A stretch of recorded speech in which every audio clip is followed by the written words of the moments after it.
Welcome, golf fans, pursuers of knowledge and the almighty dollar. This is your golf guru bringing you the Rocket Mortgage Classic Preview Show. First off, thank you very much for stopping by. Give me a few minutes. I think I can give you an edge on your DFS and bets. And I'm going to cover everything we need to know from a course breakdown, the players that we're looking for that can handle the Detroit Golf Club, which is pretty much every player there, but we'll get into that more. And also to kick off, let's talk about the giveaway that I have. So, had a good weekend. I hope you guys did too at the Safeway. And with that said, I am going to be giving away 5 entries into the $100 Millie Maker. That is correct. That's 5 entries into the Millie Maker. All you simply need to do is like and share this video. Mostly just click the like button. And if you have not subscribed, you must become a subscriber. And real simply, just give me your pick who you think is going to win the Open upcoming here in a couple weeks. Just put it down in the YouTube comments below, and then I will announce the 5 winners on my preview show. And yes, I will put you in a random generator, and it'll spit out, and then I will contact you guys through YouTube and let you know. Okay, that's the giveaway. Make sure you subscribe. Tell me who's going to win. Like this video. Enough on that. So real quick, we're going to recap the Travelers Championship. It was a great tournament, as typically the Travelers is.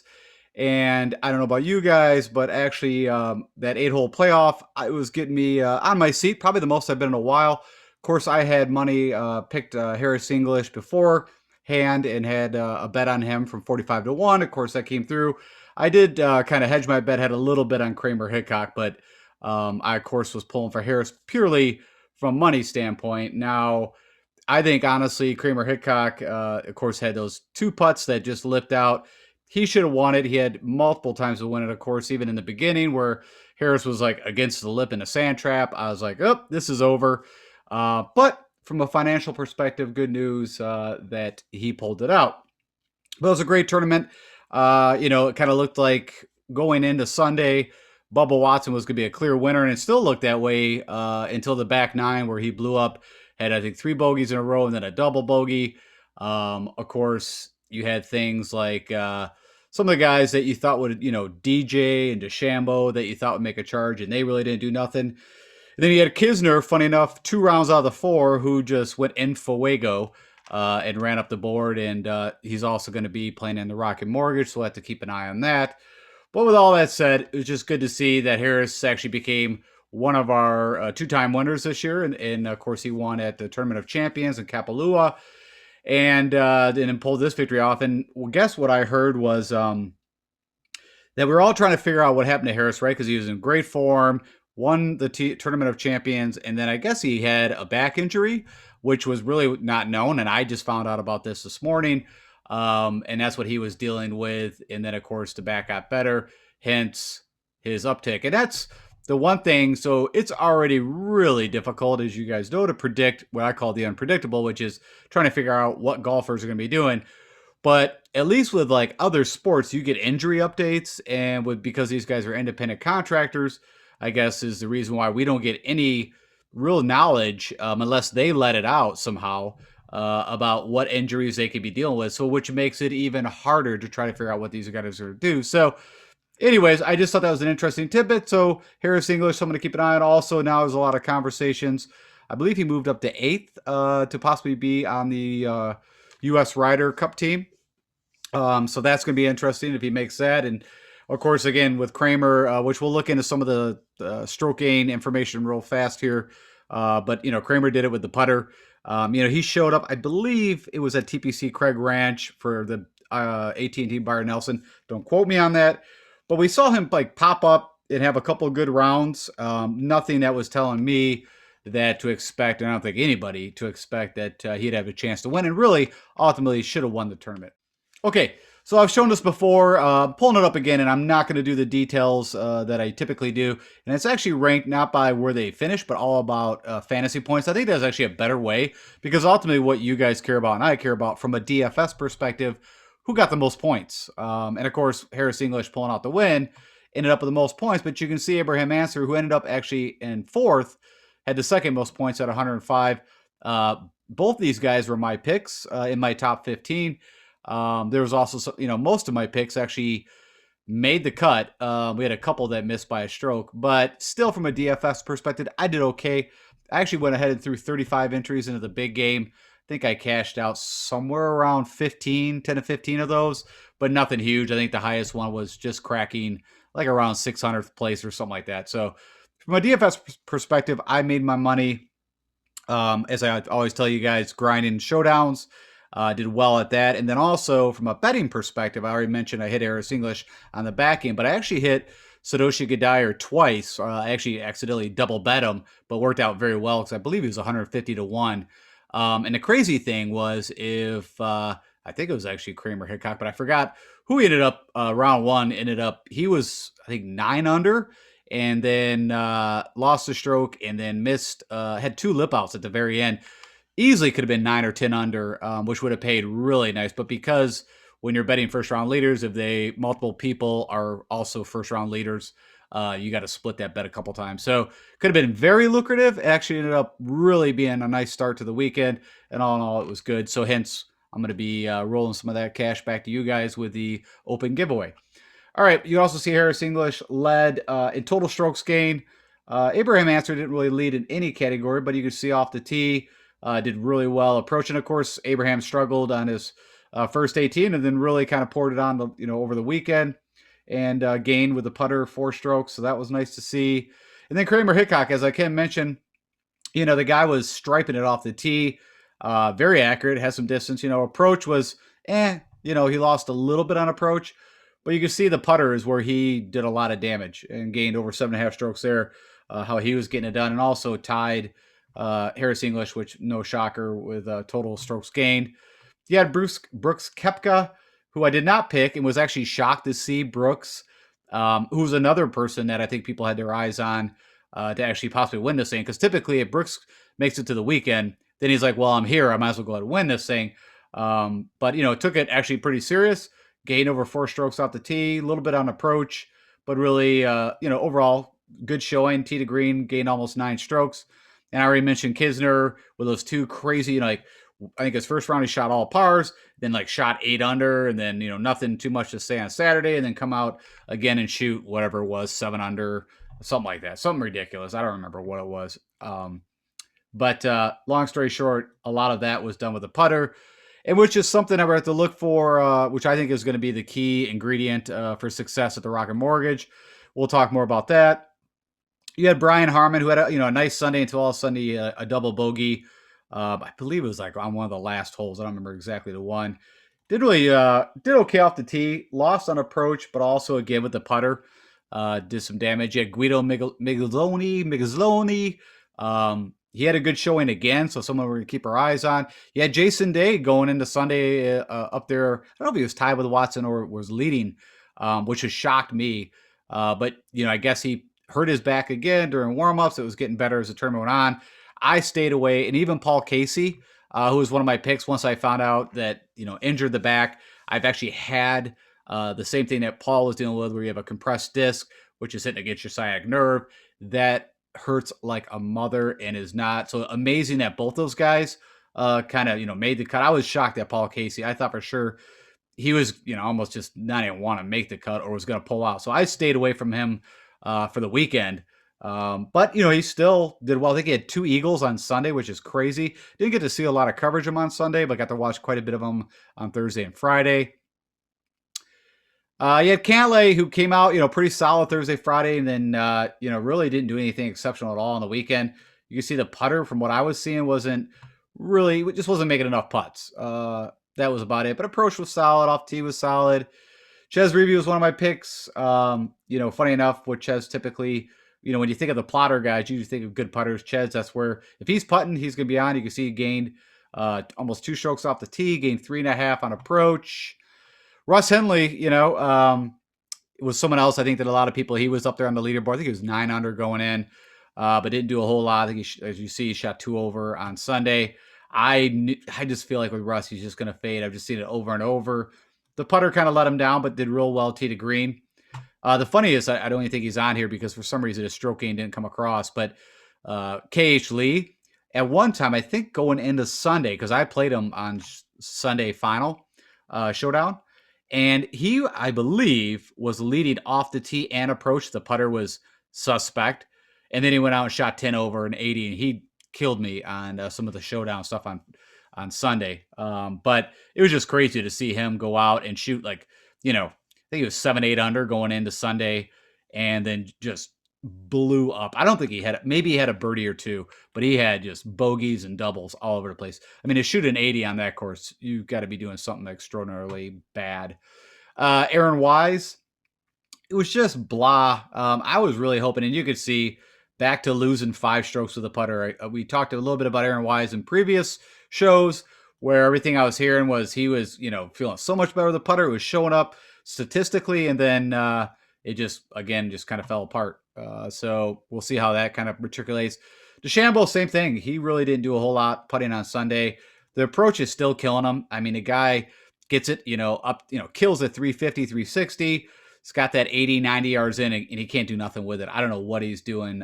He's going to have to really figure out. I believe he's got to go with some shorter length pitching wedge and lob and approach and all the sand wedges. Like I don't agree with his just to keep pressing on. But anyways, Kevin Na, which funny enough equaled Bryson DeChambeau from a point perspective, was one of my picks, and it was funny. Some of you guys, when I made that pick, were like, "You're nuts," and you know what? I mean, he did all right, but at least he got to the weekend. He didn't pull out, but you can see on approach is where he lost, but made it whether he typically does with his putter. Joaquin Niemann, again, just been kind of stale. Nothing great on anything. You can't really look at one stroke gain category and be excited right now with Joaquin, but you just never know. Mad McNeely was my hopes for the Kramer Hickok.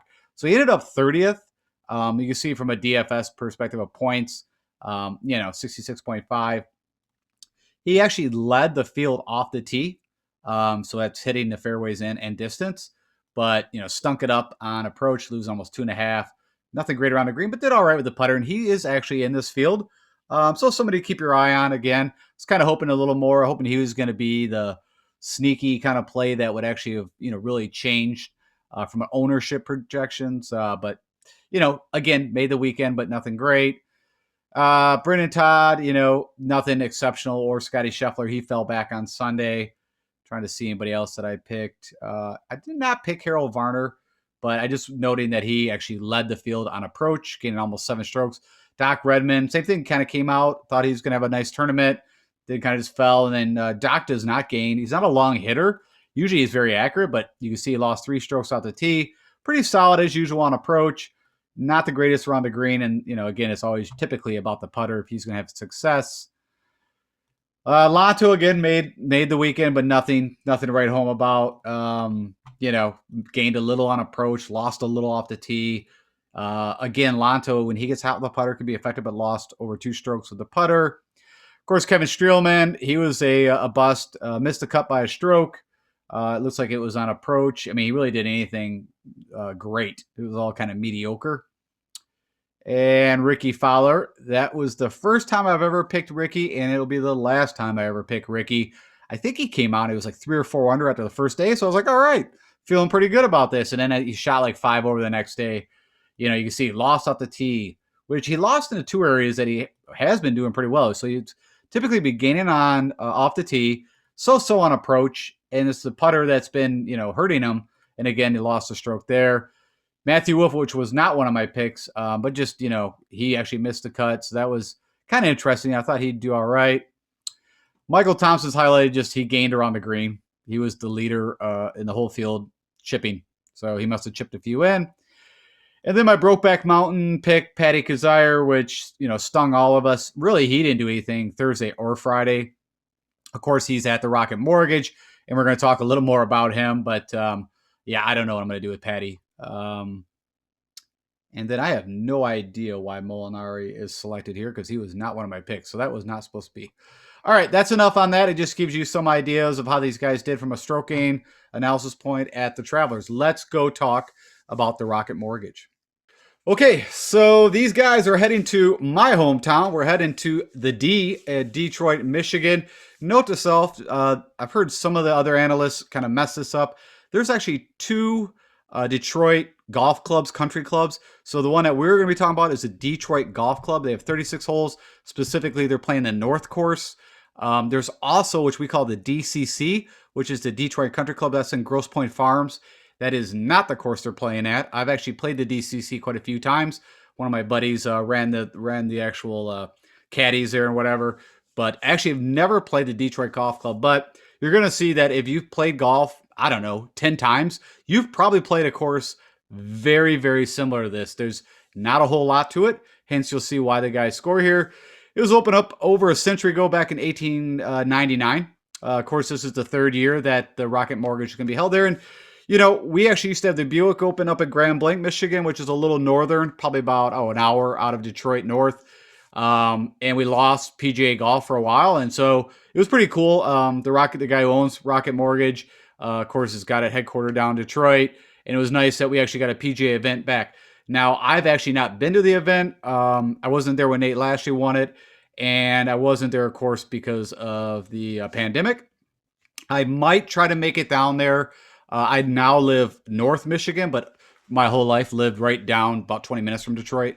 So I might pop in there. If I do, I will be tweeting out maybe some pictures and updates. But yeah, just side note. Of course, the architect was Donald Ross. Then they did a renovation back in 2019 to get ready for the PGA Rocket Mortgage event. And you had Robert Trent Jones who came in for that renovation. It is a par 72, and it falls around a little over 7,300 yards. From a fairways, you've got like a bent POA mix here, which is very standard for a Michigan course. Same with the rough. It's a bluegrass, again, something that we grow here, and it does well. And then, of course, with the greens, it's also a bent grass POA mix. But we're going to be looking at POA is, I think, it's a dominant grass that will take over. And whenever you have POA on a green, of course, I've talked about multiple times, this is where you get those little, I don't know, you call it budding areas. So, of course, as the day goes on, typically the grass grows, and that's when you see the ball hopping all over, taking funny turns. And there are so many different flavors of POA that will live with each other, and they all do a little different from a growth standpoint, but that's probably a little more than you need to know about grass. Okay, player field back to the same as even the Travelers, 156 in the field. Cut is the typical T65 in ties. And this, of course, is only the second year. So the last 2 years, 4 under is where the cut line actually hit. Of course, you had Nate Lashley win the first year, shooting 25 under, which is just crazy. And, of course, Nate tried to Monday qualify, did not Monday qualify, but then, funny enough, was an alternate that came up. He got to play as an alternate and, of course, won the event, which was crazy. I think that's happened like maybe 2 times on the PGA Tour. And then, funny enough, Doc Redman, who came in second, also, he actually Monday qualified. So we're going to talk a little more about how this course is going to allow for really anybody in the field could win this thing. And then, of course, last year you had Bryson DeChambeau go out, shoot 23 under. And it is a little bit about distance, but he just made a crap load of putts. And same with Matthew Wolff, who came in behind him. Just made a ton of putts, but distance, of course, can help. This is literally the flattest course on tour, and that's why I said if you've played like I said, 10, 20 times of golf, you probably played a very similar course. It is, tree lined. It is that course that the holes run back, forth, back, forth, back, forth. The back nine actually opens up a bit more than the front, which allows for a bunch of birdies. Course defense, honestly, this course doesn't have a lot of defense, and crazy enough, we've gotten a ton of rain here. As far as I know, they do not have sub-air systems. So we're supposed to get more rain this week. So it's going to, this course is just going to get taken to Pound Town as far as I'm concerned. There's 87 sand traps. Like I mentioned, there's some trees, but honestly, nothing that's going to cause you issues. And there's not a lot of bend to the holes. And we'll look a little more at that. There is smaller greens, typical for an older style course. There's only water on one hole, and that's the 14th. There is not a lot for these guys to worry about. It is just go out there and really, honestly, whoever has the hottest putter, it's just going to be a score fest. It's going to be a lot like what we see for the Shriners. And I'd say from like a comp course, what kind of rings to me is the Safeway. From a kind of the way the course plays, length, everything. Okay. As I always do, give you guys kind of an overhead view. And like I said, if you look to the right, looks like probably a course that you've played. Like I said, there is some trees and it's pretty straight and the holes are running back, forth, as you can see here. So you kind of like tee off and it's like, burp, burp, burp, burp, and then there's the water only on 14. And the back just does seem more gettable in the front. And that's the big thing. And 3 of them are very gettable. So not a lot to really touch on from a course. Nothing that's going to, ooh, wow you. If we go look at the score, the scorecard, again, just kind of emphasize that we're going to be looking for guys that make birdies, that can make eagles on, the three out of the 4 par 5s are very gettable for eagle. You got some short par 4s. I believe 4 of them are like less than 400 yards or just barely. And really the toughest holes on here, as you can see, are the par 3s.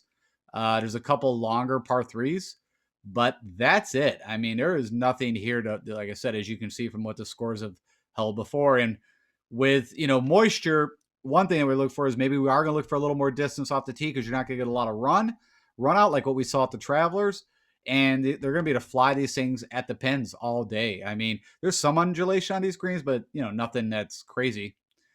And then just if you look at past course conditions, the greens run a little fast. That'd be about it. The rough length is put as long, nothing more than what we just saw at the Travelers. But yeah, hitting fairways is easy. And you can smoke a drive wherever, and you're probably going to have a pretty good chance of getting right, from a scrambling perspective. I am going to look at scrambling, but nothing that you can't, you could be in the other fairway, shoot it back over the trees, and away you go. So there's nothing to really get you in any trouble here. I mean, there's going to be some areas where, it might run along a fence, it might be out of bounds, but very minimal. So again, everything says it's going to be a score fest as it has been in the past. So when I'm looking at players, when I'm looking at to build my first pass model from a stroke gain analysis, who do we looking for? You can look at the past 2 years and you're going to see guys that bomb and gouge, and you're going to see guys that can win here plotting, from the Strouds and the Kisners to Adam Hadwin, Troy Merritt. I'm talking about, even Doc Redman, even Nate Lashley. So Doc Redman and Nate Lashley, which was an easier field. So this field, I'd say, is a decent comparative to the other two. Those guys both hit it like 275, 280 off the tee, Nate Lashley and Doc Redman. And then you could see, the previous, this year, just the year that passed, right? You had, you think, oh, this is a Bombers course, hence Bryson and Wolf, but also those guys putt really well. And so everything that is screaming to me is putting first. The next is approach. We need guys, like I said, that are going to get birdie or better opportunities, that convert birdies and eagles. I am going to look at driving distance. It's not like it's a must, but for the wet conditions, that's one area I'm going to lean. I mentioned there is quite a bit of sand here, and they've got smaller, like pot sand bunkers in areas. So, I'm going to throw that in there. Proximity to the pin is not going to be too far off what we just saw at the Travelers. 75 to 100 is going to be key, 125 to 150, but really it's going to be pretty rare that they're going to be hitting the long irons or the hybrids in, unless, again, they're going for it on a par 5. And as I already mentioned, there's 4 par 4s and 3 are very gettable. So as I kind of mentioned, Nate Lashley and Bryson DeChambeau, they both got it done a little different, but the one thing that was very consistent, as you see here, is they both gained a crap load with the putter. You can see around the green was kind of, equal. But if you look at Lashley, he was just throwing darts. That guy, it was unreal, and hence his 9.3. And of course, he was draining some long ones. Where you can see when DeChambeau won, he did it off the tee and with the putter. And approach, he actually lost a half stroke. So, I think this is the best tournament to bet long odds. And funny enough, I actually was going to put some bets in, and on DraftKings, they don't even have their odds out yet because I think they're just terrified, because pretty much I'm going to go nuts on the guys 100 and above. So real quick, we look at recent form. I plugged in, just so you guys know, as we just mentioned, I got the putting weighted at 20% from a stroke gain perspective, approach at 20, driving distance at 10, birdie or better gained at 10, birdies, eagles, sand stage. You can see it all right here. And then the weighting. And I'm looking at recent form, so I just want to look at 12 rounds, no filters turned on. And of course, Patty Kazire had to pop up number 1, which makes sense under this because, Patty Kazire has been doing these things pretty well. The guy that I like, that before I looked at anything, but once I knew he was in the field, was Jason Kokrak. This course also reminds me quite a bit of the Colonial, which I just mentioned, and even the Travelers you could reference. There is, comparable course. Of course, Garrick Hago, who's only, this will be his third tournament on the PGA Tour, won his first. I think he didn't make the cut. He missed it. I think he missed a putt on 18 by a stroke, but I think he could be very live here. Satoshi Kodaira, my guy who paid me for that Thursday first round leader, that was awesome. Again, from a showdown perspective, I didn't mention, I forgot who I had as a first round leader, but of course I do more than just what I stayed on here from a betting perspective. But someone to keep an eye on. The guy just keeps, for whatever reason, really likes to come out and fire some low scores on Thursday, gets a hot putter, and then really does nothing after that to a degree. DeChambeau knows, it makes sense that he pops up. We got Griot, who missed a cut by a stroke. Ryan Armour had an okay tournament at the Travelers. Just trying to see him. I think Gary Woodland could do well here. I think he's done pretty well here in the past, if I remember. Of course, Matthew Wolff at the very bottom. So just under recent form with this field, and you can see the pricing, the salaries are out. So the good news now that I'm doing this a little later on Mondays, I'm getting the pricing already in there for you guys. And then, of course, we look at the very brief history. Like I said, only 2 years. And you can see over here, even though I clicked 12 rounds, we're only going to get 4, 6, 8 rounds. It's all dependent if they, played here a couple times, if they made a cut. Substraka has done well here twice. So that would kind of lean you a little bit towards the Bombers. Joaquin Niemann, who didn't have hasn't had the greatest form, but could be very interesting here. Of course, Doc Redman, who's done well here. So these are all the guys that have played here a couple times and just where they ended up under my model. That gives you a good understanding. But again, it's a pretty brief, only 2 years of history. And then, as I've always done with the Pete Dyes, now we're on to the Donald Ross courses. And we do have the ability within Fantasy National to pull up, who's done well on Donald Ross courses. And so putting that filter on, again, under my areas that I'm looking, it pulls up first one, Matthew Wolff. Ryan Armour again pops up there. Jason Kokrak shows up. Substraka. Of course, Nate Lashley's one. Hideki, who'll be in the field. I don't know about Hideki, especially if I'm looking for guys that can just go lights out with a putter. I think Bryce Garnett's interested. He lit it up with the putter. And it was funny, like a lot of the guys that I mentioned that could do well at the Travelers, didn't pick, but the Garnetts, the Stewarts, Harmon, Reevy, all the smaller guys did well, and especially lefties. So it's a note to myself that, funny enough, picking some lefties to play the Travelers might not be a bad idea. It just seems like it worked out well for those guys. And then if I put some filters on, what the filters was between 72 and 7,400 yards. Easy to score, and I believe POA was the things that I put on, and just to see, and that gave me comparables. As I mentioned, the Safeway, it brought up 9 bridges, but that doesn't really count because they don't have stroke gain data. That's the course where they play the CJ Cup back before, of course, the pandemic. I'm trying to think what else. There's a few courses that popped up. Of course, I'll do my comparable courses and show them when I do my picks. But long story short, this gives you an understanding. Of course, funny enough, Jason Day pops up.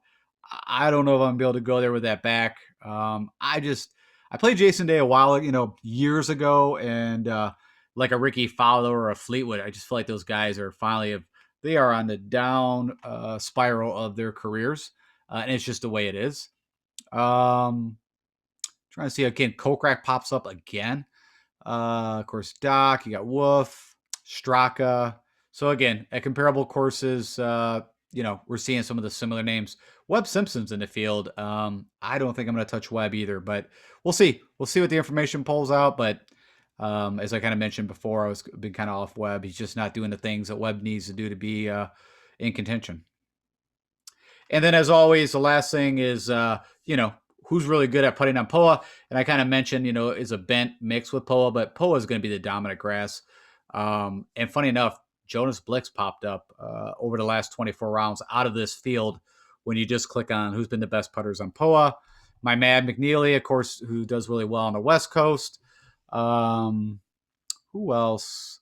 Brian Stewart again. Of course, DeChambeau, which funny enough, I think Poa is his best putting surface, but his putter's been brutal. So if he could have putted at the Travelers, I think he could have been right up top there. Trying to see Snedeker could be very interesting play here. Allow you to spray it a little bit, and he can tend to do that. Troy Merritt's had a hot putter. Again, Straka pops up there. So again, just some names for you to start thinking about. And that's it.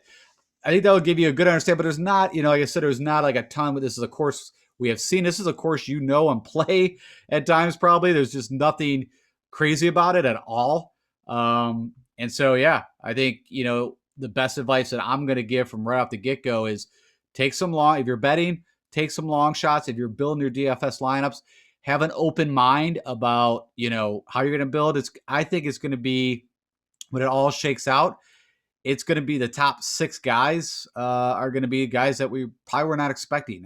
It's not going to be the Matsuyamas and DeChambeau and I don't know, Webb Simpson. It's not going to be the big names. Now, are one of those guys going to be up there? Sure, but it's not going to be all 6. So we're going to have to be a little creative and a little open. All right, that's it. I hope that gets the brain a spinning. And you know a little bit more now about the Detroit Golf Club and the Rocket Mortgage if you've never watched or played it. Oh, and as always, go watch the round highlights on YouTube. So type in round 2 highlights, Rocket Mortgage 2019, 2020. And if you want to go check out what, some of the guys who got hot one day and what the course looks like. But again, it's a typical course. And if you've not subscribed, please do so. And to get into the giveaway, you must be a subscriber. So make sure you hit that subscribe button. And if I can help you with anything, hit me up on YouTube comments or follow me on Twitter at DFS Golf Guru. All the best. I will put out my pick show tomorrow and also my favorite bets. So I'll talk to you guys later.